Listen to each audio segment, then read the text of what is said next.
ప్రకాశం జిల్లా మార్కాపురం మండలం జమ్మన్నపల్లి గ్రామంలో రైతుల ఆందోళన. 4 రోజులుగా కురుస్తున్న వర్షాల దాటికి ప్రకాశం జిల్లాలోని పశ్చిమ ప్రాంతంలో పంట పొలాలు ఇంకా నీటిలోనే ఉన్నాయని, కురిసిన వర్షాలకు పత్తి పంట పూర్తిగా దెబ్బతినడమే కాకుండా మిర్చి, కంది, పొగాకు పంటలు సైతం అధికంగా దెబ్బతిన్నాయన్నారు. లక్షలకు లక్షలు పెట్టుబడులు పెట్టామని ఇప్పుడు పూర్తిగా ఉరకలెత్తి దెబ్బతిన్నాయని ఆవేదన వ్యక్తం చేస్తున్నారు. ఈ సందర్భంగా ప్రభుత్వం తమను ఆదుకోకపోతే తాము తీవ్రంగా నష్టపోతామని రైతులు అంటున్నారు. మార్కాపురం మండలం జమ్మన్నపల్లి గ్రామం. నేను ఉడుగుల రమణారెడ్డి. 3.5 పత్తి వేసిన, ఒక 3 ఎకరాలు పొగాకు వేసిన, ఎకరా మిరజెట్లు వేసిన.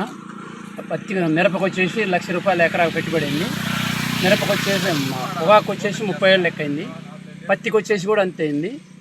అసలు ఏ పైర్లు కూడా తీసే పరిస్థితి లేదు. ఇప్పటికీ మేము కూడా 20-25 ఏళ్ళ నుంచి వ్యవసాయం చేస్తున్నాం. ఇంత వాన ఇంత ఎప్పుడు దెబ్బతిని లేదు.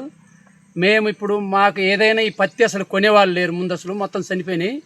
దయ ఉంచి మాకు ఏదైనా గవర్నమెంట్ సాయం చేసి మాకు నష్టపరిహారం ఇస్తేనే మేము బతకగలుగుతాము. లేకుంటే మేము మందులు తాగి సావడమే. మాకు వచ్చేసి మందుల కొట్లలో వచ్చేసి మమ్మల్ని అప్పులు అడుగుతారు. మేము ఇక్కడ అప్పులు సప్పులు చేసి వ్యవసాయం చేస్తున్నాము. వ్యవసాయం అనేది చేయలేకపోతున్నాం. మమ్మల్ని దయ ఉంచి గవర్నమెంట్ మమ్మల్ని ఏదో ఒకటి ఆదుకొని మమ్మల్ని గిట్టిగా ప్రార్థిస్తున్నాం.